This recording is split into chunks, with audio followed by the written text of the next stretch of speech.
How do two friends find common ground after a lifetime of looking for the sacred in opposite directions? In this piece from 19 June 2026, the narrative follows the decades-long friendship between Leonard Cohen and Peter Scott, the academic best known for popularizing the term deep state. After years spent on diverging paths, one toward rock stardom and the other toward the university, their lives converged in a final, sharp exchange of poems written just days before Cohen's death. The piece examines that late-life reunion, weighing a shared question, whether the divine is found in the darkness or in the light. Written by M.G. Scott in Compact, narrated for Arva. Leonard Cohen was and remains an enigmatic figure. In his life, he towed an unsteady line between rock stardom and cerebral, ascetic hermitude. His work, a shockingly coherent alloy of influences from Blake and Wordsworth to the Beat poets to Zen Buddhism and Frankian antinomianism, is shot through with a brilliance that led Bob Dylan to call him the #1 songwriter of our time. Yet he is perhaps best remembered in the popular imagination as the guy who wrote that one Shrek song, Hallelujah. Cohen was notoriously polygynous, a man who at 13 became a master of hypnosis so as to induce the family maid to remove all of her clothing. But later in life, he renounced sex to live as a celibate for 7 years in a Zen Buddhist monastery where he became an ordained monk. Cohen had the poetic authority and the ethereal, romantic touch of a Dylan or a Paul Simon. But unlike these contemporaries, the most influential part of his career came when he was well into his 70s, forced to embark on a world tour after discovering that while he was marinating at the Mount Baldy Zen Center, his manager had been robbing him blind. Long before DreamWorks blockbusters, before world tours, before crowds of hundreds of thousands at the Isle of Wight, he said that he wrote for inner-directed adolescents, lovers in all degrees of anguish, disappointed Platonists, pornography peepers, hair-handed monks, and popists. Cohen's talent was obvious when he was still very young. As an undergraduate at McGill University in the early 50s, he was folded into a small set of writers that was composed of men like Hugh MacLennan, author of the seminal 1945 book Two Solitudes, F.R. Scott, McGill's Dean of Law, and Irving Layton and Louis Dudek, who pioneered new strains of modernism in poetry and laid the groundwork for a revival of Canadian poetry.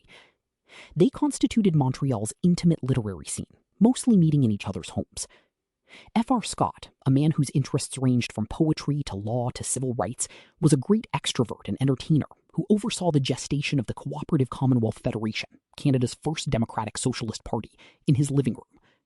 The poets met in his home at 451 Clark Avenue in Westmount, a gilded suburb of Montreal. 451, as they called it, had once been a boarding house, but its 16 rooms were now scrubbed free of their former Victorian veneer, thanks to Scott's wife, Marion, a modernist painter who tore out the old ornate fireplace and replaced it with a block of Bauhaus concrete. A Tiffany lampshade, worth thousands of dollars, was left decomposing in the backyard, and Scott installed a large cannonball from the plains of Abraham, where Wolfe defeated Montcalm in the Battle of Quebec, in the front yard. It was here that Leonard came to know F.R. Scott's son, Peter, the poet and academic, best known for popularizing the term deep state. He also wrote prose and poetry, inspired by a sweeping vision of the cultural evolution of the West. Peter is my grandfather, so my first exposure to the Leonard Cohen mythos was delivered firsthand over Chinese food on Tuesday evenings. Leonard and Peter were two of the 3 junior members of this group of 10 or 12. Leonard was 19, Peter 5 years his senior, back at McGill to finish his dissertation after 2 years at Oxford. Much later on, Peter described the experience of being sandwiched between the eminence of his father above him and Leonard's rising brilliance beneath. Above all your shadow, Leonard, you were 5 years my junior, yet already envied by me for being a ladies' man with a car, while completing your first book of poems, already larger than life. Rivalries aside, the acquaintance blossomed into a friendship. Leonard, longtime car owner that he was, taught Peter to drive on a trip down to the States. At one point, Peter mustered up all of his 27-year-old seniority to scold Leonard for his extracurricular pursuits, saying, "You're a serious poet. Don't waste your time down there in those nightclubs with your guitar." Leonard declined to take the advice. For both men, it was a time of intense work. "We really wanted to be great poets," Leonard said in an interview with Liam Lunson. "We thought every time we met it was a summit conference. We thought it was terribly important what we were doing."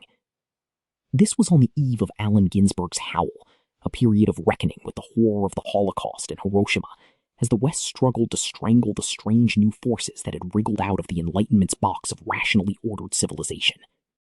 As Peter later put it, he and Leonard were inspired by the idea that the world was a terrible mess, that they were all teaching the wrong kind of poetry in the universities, and that we, with our poetry, were going to change things. Around this time, Robert Lowell described poets as belonging to one of two camps, the raw and the cooked. The cooked were East Coast people who came out of Harvard. This was F.R. Scott's camp. The raw were the beats. This was Irving Layton, who became Leonard's closest mentor. These two camps could have a rough parallel with what Peter would later call the yin and yang opposition internal to the evolution of Western culture. Yang, in his taxonomy, corresponds to Enlightenment rationalism, to that which is knowable and communicable, can be touched by language, and so forth. Yin is the countervailing force of religion, mysticism, of poetic thought proper, of that which resists propositional knowing. Peter left Montreal for good in 1956, off to a career in the Canadian Foreign Service that would take him to hidden imperial loges in Viennese palaces, then to a teaching post at the University of California, Berkeley. There, he taught Dante, Virgil, and Dostoevsky, rallied faculty members in support of the free speech movement, wrote volumes detailing the CIA's involvement in international drug wars, and struck up a friendship with the great Polish poet Czesław Miłosz. Leonard, meanwhile, lived the life of a bohemian troubadour, holed up on the Greek island of Hydra in a white-housed house with a wrought-iron bed, sampling varieties of pot, speed, and acid, writing a sexy, phantasmagoric novel called The Favorite Game, and poems that would later appear in a collection entitled Flowers for Hitler. While Peter moved in a set that included figures like Noam Chomsky and Daniel Ellsberg, Leonard rubbed shoulders with Patti Smith, Lou Reed, Jimi Hendrix, Janis Joplin, and of course Bob Dylan. "I took the yang path, and he took the yin path," said Peter. "I joined a university, and he became a rock star." The men lost touch after Peter first left Montreal, and for 40 years they had no contact. They finally reconnected in the late 90s, when Leonard reached out for permission to use some of Peter's father's work on an upcoming album. What began as a logistical interaction soon burgeoned into a full-fledged reunion, which was well underway by the turn of the millennium. When Peter published his long poem, Minding the Darkness, in the year 2000, Leonard flew to Berkeley from Los Angeles to hear him read it. Leonard immediately took to Peter's wife, Rana. Both of them were westward wandering East Coast Jews with a serious interest in Buddhism. The three of them would share long meals, which Peter describes as being very, very intense, where Leonard would say the sorts of things that made you wish you were taping him.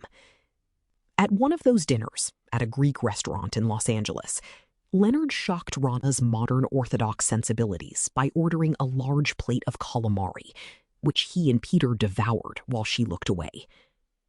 This period of reacquaintance took place while Leonard was touring.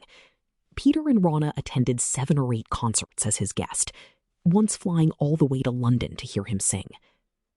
Meeting again so much later in life, after walking 2 very different paths, gave the renewed friendship a special quality.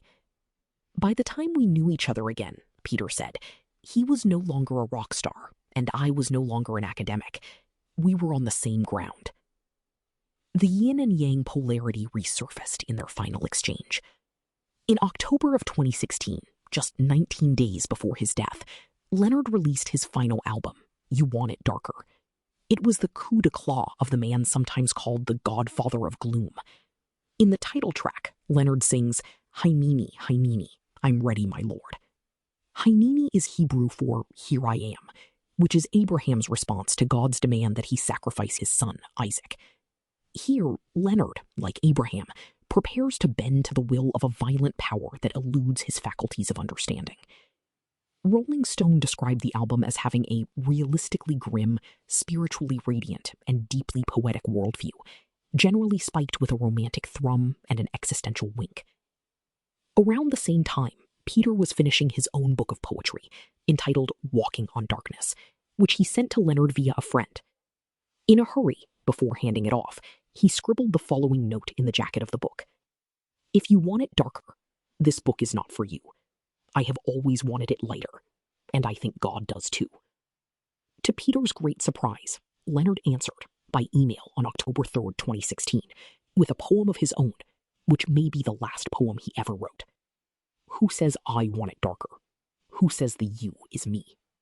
God saved you in your harbor, while millions died at sea. You and God are buddies. You know his wishes now. Here's broken Job, all bloodied, who met him brow to brow. There is a voice so powerful, so easily unheard. Those that hear may hate it all, but follow every word.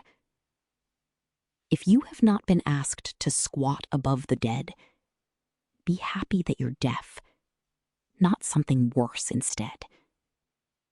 He will make it darker. He will make it light, according to his Torah, which Leonard did not write. The next day, Peter replied, "Who says I know God's wishes? I've not met brow to brow, never had a chance to glimpse him, and never hope to now. But we who were raised in harbors, while others burned from war, have been free to choose which voices made us what we are." To which Leonard responded, signing off with his Hebrew name, "That was great fun. Be well, dear friends. Much love, Eliezer." On November 6th, a longtime friend of Leonard's texted him a photo of Peter at breakfast with her daughter. Leonard replied with another text, quoting the Beatitudes. "Blessed are the peacemakers, for they shall be called the children of God." 23 hours later, he was dead. Peter said that he has known 3 great men in his life: Milosh, Daniel Ellsberg, and Leonard. Later on, he added the poet Denise Levertov to the list. I asked him what it was about these men that made them great. He told me that all 3 were able, by the intensity of their commitment to what they were doing, to put a dent in history. Ellsberg, with Watergate, was able to do so at the level of the immediate history, that would show up, for instance, in the New York Times. But all 3 worked at a deeper level of history, the sort of history that Peter calls ethogeny, the history of ideas, of our cultural evolution. Underlying the notion of ethogeny is the idea that when something is progressing, something else is regressing. This is the push and pull between yin and yang, between the Dark Ages and the Enlightenment. When we get off the path, as we are right now, then the dialectic kicks in, and something happens to get us back on the path, Peter says. Leonard's 2004 album Dear Heather included a track entitled A Villanelle for Our Time, which was a poem by Peter's father, F.R. Scott, which Leonard set to music and recited. Repeated throughout are the lines, "Through bitter searching of the heart, we rise to play a greater part." F.R. Scott wrote the poem in a period of self-examination, after he had renounced his pacifist convictions to persuade his left-wing political party to support the war against Hitler in 1939. I asked Peter why he thought Leonard might have chosen this particular poem, what it was about it that spoke to him. Leonard would like the word bitter, he said. There's pain, and that pain equips us to be more than we are. This darkness, this bitterness, seems to be a fundamental constituent of Leonard's genius. Peter said that great creativity is the right marriage of yang and yin. It would be reductive and silly to directly equate yin evil and yang good. What is significant here is the generative dialectic, which existed in Leonard's work as in Peter's. In those long, free-ranging dinner conversations, evil came up a lot. Leonard, iconoclast though he was, remained committed to the Judaism into which he was born. Peter's religious path was more complex. Baptized into the Anglican Church and deeply interested in medieval Christianity, he began to practice Zen Buddhism in the 80s, and later entered into a serious engagement with Judaism through Rana, adding another point of connection with Leonard. Once, when Peter and Rana were arriving in Los Angeles, late to Sabbath, Peter left his yarmulke in the car. Leonard said, "Here, take mine." The next day at breakfast, Peter tried to return it. Leonard said, "No, keep it." Peter still wears it every Sabbath. Today, Peter describes his faith as post-secular. He references Thomas Merton, who maintained that the affirmation of one religious praxis did not entail the negation of the others. This refusal to be confined within the bounds of a single tradition is perhaps why he and Leonard were able to see eye to eye despite their doctrinal differences. They were both attempting to peer through the prism of praxis to the deeper, ineffable thing underneath. Of their final exchange, Peter said that, "I think part of him did want it darker. It was so permissive. If the world is so dark and there is no settled order that we need to live by, then you can live the life that Leonard lived." Peter, on the other hand, accepts the necessary presence of darkness without giving over to it entirely. My last word to him was that "You're talking about your reality as if it was reality," Peter says. I am suggesting that each of us respond to voices that shape the reality that we want to live in. Leonard also alluded to the quiet power of these voices when speaking to The New Yorker's David Remnick not long before his death. "I know there's a spiritual aspect to everybody's life," he said, "whether they want to cop to it or not." He went on, "What I mean to say is that you hear the bat call, the divine voice. You hear this other deep reality singing to you all the time, and much of the time you can't decipher it." 50 years earlier, in his novel Beautiful Losers, he had written, "A saint does not dissolve the chaos. It is a kind of balance that is his glory. Something in him so loves the world that he gives himself to the laws of gravity and chance." It is this interpenetration of light and dark, of good and evil, that makes Leonard's life, work, and ethics difficult to reckon with. Yet perhaps it is also this ability to reckon with it that equips him and the other greats to cut to the heart of the ambiguity of our time, and to speak directly to our innermost desire, as Peter says, to be more than we are.